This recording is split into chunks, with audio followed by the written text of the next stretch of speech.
Welcome to City of Hope. Listen to verse 14.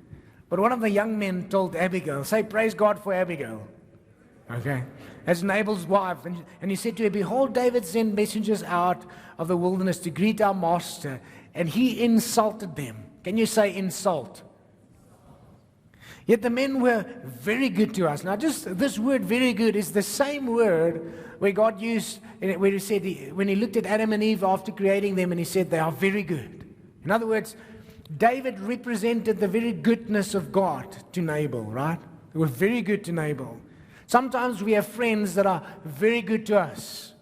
Sometimes we have a wife or a husband that is very good to us. And we tend to take for granted people who are very good to us. Isn't that true? We tend to take for granted the people who are very good to us. God has placed somebody in your life. Somebody is in your life, placed by God, to manifest the goodness of God into your life. And oftentimes we disregard that very person. We try to please everybody else that's not good to us. And it makes us so miserable that we disregard the one person or two people that God placed in our life to be good to us, to manifest the goodness of God to us. Wow.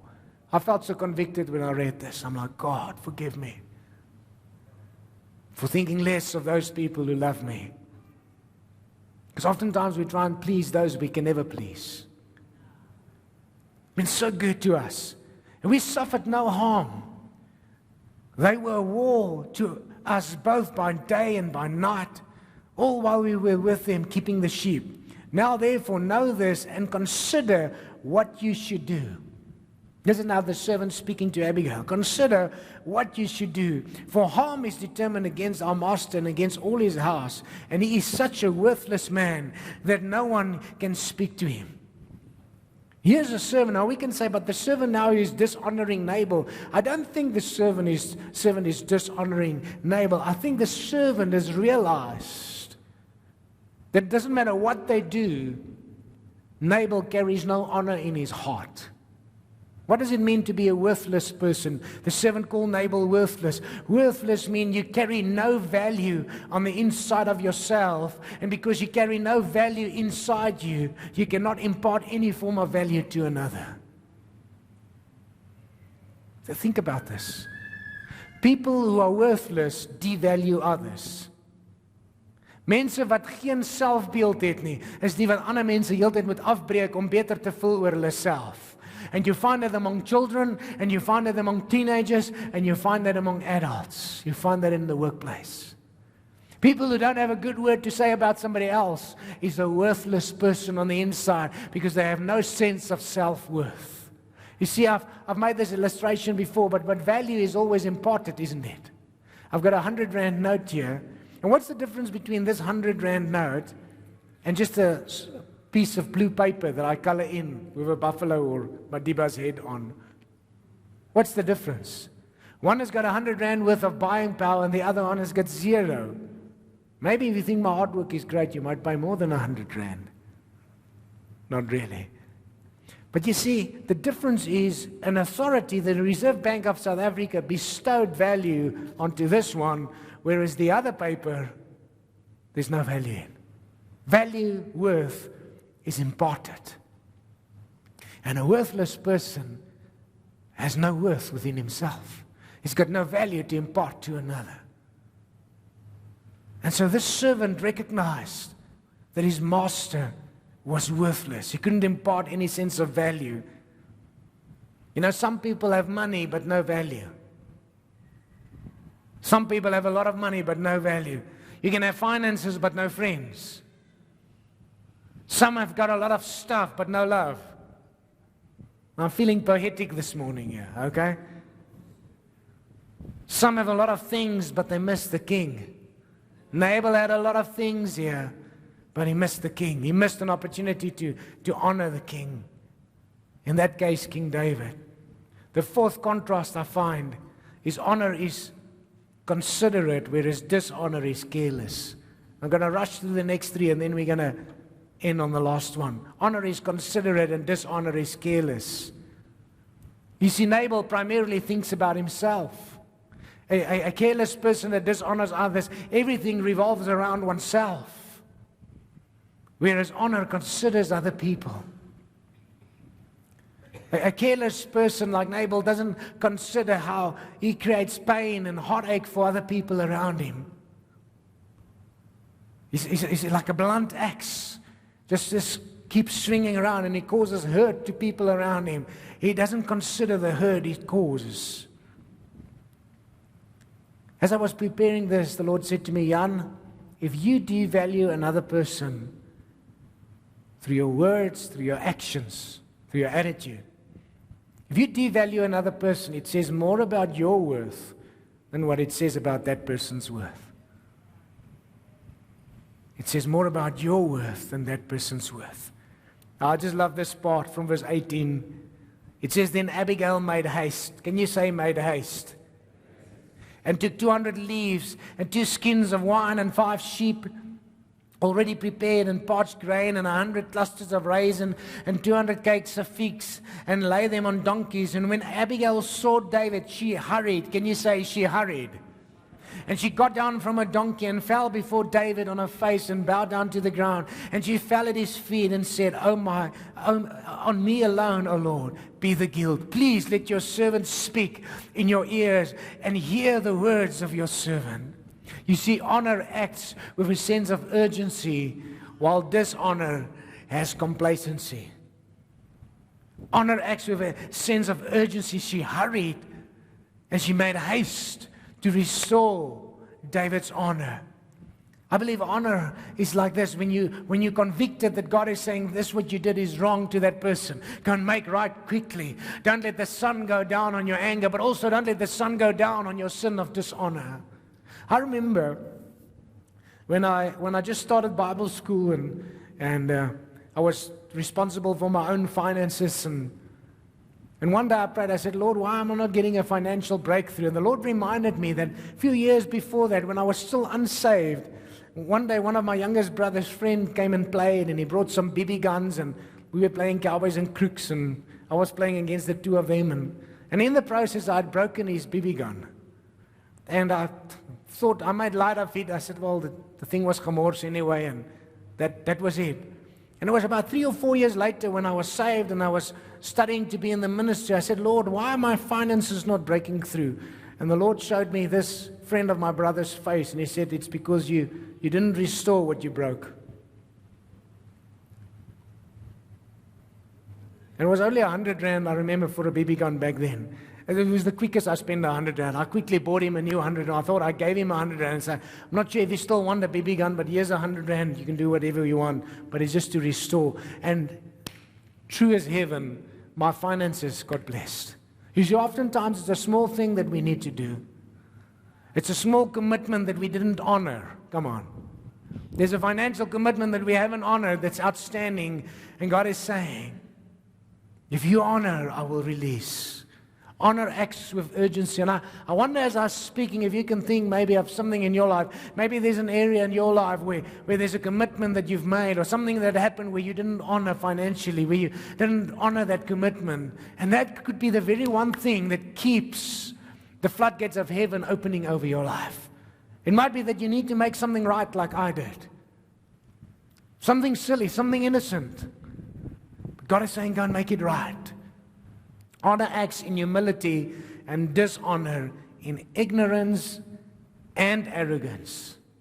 Now, Pastor Andre shared last Sunday, I believe, about humility, so I'm not going to go into humility in any depth.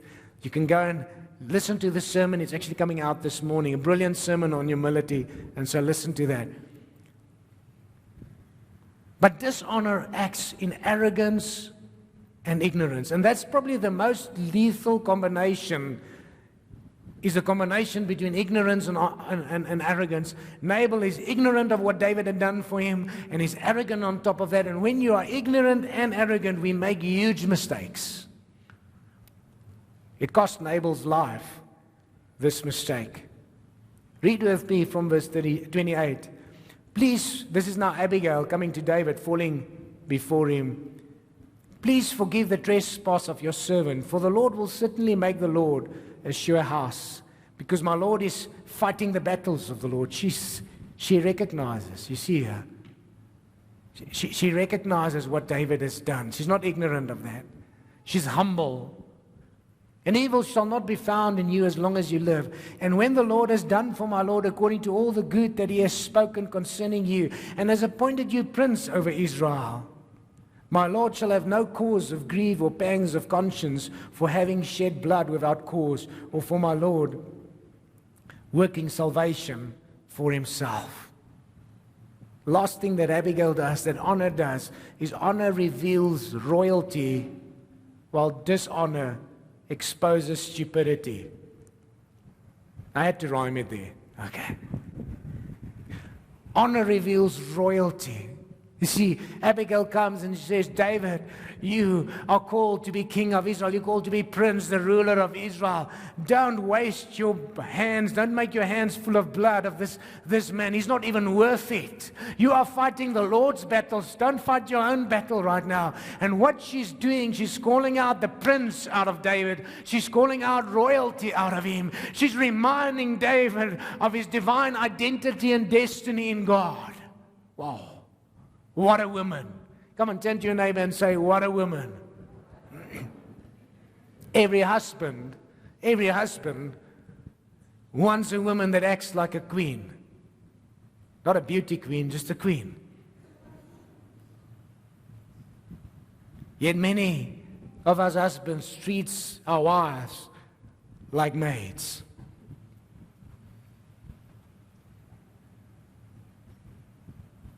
Every wife wants a king. Yet many treat them like an ATM or a vending machine.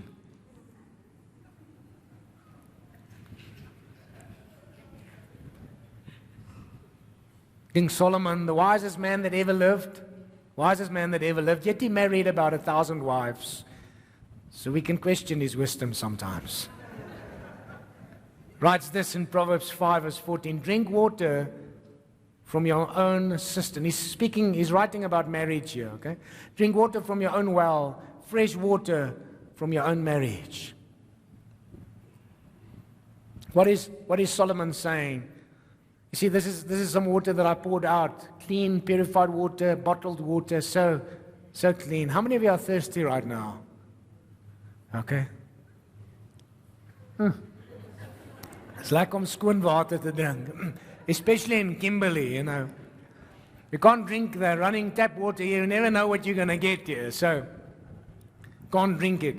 But what is Solomon saying? He says every marriage, not just every marriage, every relationship, your relationship with your children, your relationship with your staff, your relationship with your boss, your relationship at work, every relationship is like a well that produces water. Be careful what you pour into that well. Because whatever you pour into that well is what you're going to drink. So what's going to happen if I take some dirt and I pour it into my well? Come on. Who wants a nice chocolate milkshake? Wie sal hom drink? You see, and oftentimes this is exactly what we do in our marriages. This is what we do with our children. This is what we do at work with our colleagues or our boss. This is what we do in our extended family. I want to use a stronger word, and excuse me for using it, but I want to drive the point home. Okay, in Afrikaans het ons gesegde, moenie piepie in jou drinkwater nie. Don't urinate in your drink water. And sorry for using this, but I want to use the shock effect so it will stay with us. Is that all right? When we have a critical spirit towards our spouse and complain the whole time, husband or wife, doesn't matter who it is, what are we doing? We're literally urinating in our drink water. When we break our children down the whole time, we are urinating in our drink water. No wonder that relationship is going to turn bitter. Then we pray, God, please work in the hearts of my children, work in the heart of my husband. God says, I cannot even listen to your prayer because you've been disregarding your spouse. And I know this is a hard word, but you know, in this time when we're going into Christmas time and family time, maybe there's some wrongs that needs to be right. made right. Abigail, where did she learn to talk to David like a king? I bet she, for all her married life, tried to talk to Nabal as a king because he was a rich man, he's a wealthy man. He had nobility in him. And she tried to direct him and speak to him and address him as a king. And she tried to build value into his life. But he was a fool. He was a toxic person. He had a toxic heart. Come on. And Abigail realized, she came to a point where she realized, I cannot pour fresh water into a toxic pit anymore. I'm not going to divorce my husband. I'm not going to kill him. But she knew how to call a king out of a man. And perhaps if you're sitting here and you've got a toxic heart, where you're the one that's critical, you're the one that's always complaining, you're the one always breaking other people around you down, then maybe that's why people are removing themselves from you. Because nobody wants to be with someone that's toxic. There's no condemnation this morning. But there's an invitation. An invitation to say, if you find yourself being overly critical or people around you, maybe go and ask your spouse, am I overcritical? And if that's you, then bring it to God before this year ends and say, God, deal with my toxic heart. And come see us at the church, because we've got wonderful counseling programs and inner healing programs. Mostly people who are toxic are so because they're angry at life, they're angry at what people have done at them, and they take that poison of anger and they pour it out over their loved ones, and they actually poison all of their relationships. And if that's you, come for help. We can help you. We would love to help you. Get that heart washed out. Get that heart clean so that your relationships can be a well of life. Pure water, not toxic water. Wow. But Abigail calls forth royalty out of David. Says, David, you're bigger than this. You're more than this. You're a king. Don't spill blood on your hands because of this man's stupidity. You're anointed and appointed to be king. I want to encourage married couples. Can I ask all the married couples just to wave at me? Almal wat getroud is, come on, just wave at me. I want to encourage you. Even if you just do it for the next 2 or 3 weeks, it takes about 21 days to change a habit, okay? For the next 3 weeks, say, I'm not going to say a negative word to my spouse. Party van julle glo nie julle kan dit regkyk nie. Kyk, haar gesigte soos 'n pastoor. Come on, can we do this? Can you do this with me? We're not going to say a negative word to my spouse. I'm not going to say a critical word to my spouse. Al het sy die bout gebrand oor Kersfees, jy sê niks. Al is daar te veel of te min sout, jy sê niks. Zip it.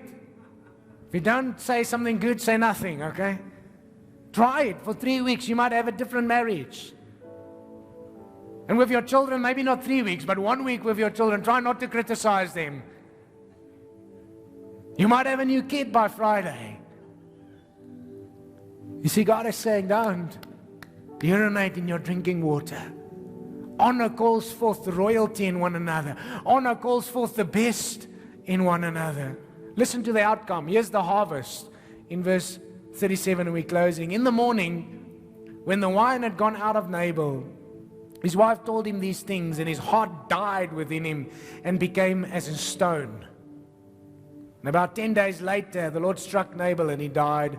And when David heard Nabal was dead, he said, Blessed be the Lord, who has avenged the insult I received at the hand of Nabal, and has kept back his servant from wrongdoing, from revenge. The Lord has returned evil, the evil of Nabal, on his own head. Listen to this. And then David sent and spoke to Abigail to take her as his wife. Nabal's harvest was death. Abigail's harvest was to become queen.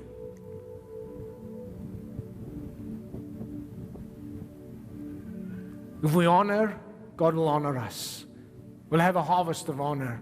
If we dishonor, might not die, but death will come into our relationships. Death will come into our finances. Death will come into our emotions in so many ways. Our 2024 TCN Provincial Leadership Conference is coming up in February, so get your early bird registration and make sure you don't miss out.